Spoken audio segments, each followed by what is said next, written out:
चला तर मित्रांनो, आज मी तुम्हाला एक गोष्ट सांगते. अज्ञातवासात असताना पांडव एका गरीबाच्या घरी राहिले होते. त्या गावच्या लोकांना बकासुराचा त्रास सुरू झाला होता. त्याला रोज गाडाभर अन्न व एक माणूस एवढे खाद्य पाठवावे लागे. आज माणूस पाठवण्याची पाळी त्या गरीबावर आली. घरातल्या कोणाला पाठवावे चर्चा सुरू होती.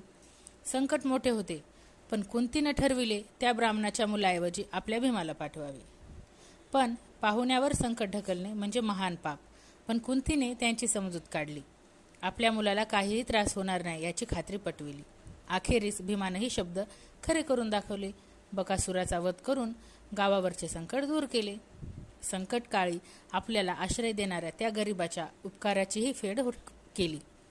तर तात्पर्य तर ह्या गोष्टीतून आपल्याला काय तात्पर्य भेटते? उपकाराची जाण ठेवावी. तुम्हाला जर का अशाच नवनवीन गोष्ट पाहायची असेल तर नक्कीच माझ्या चॅनलला सबस्क्राईब करा. तुम्हाला दररोज अशाच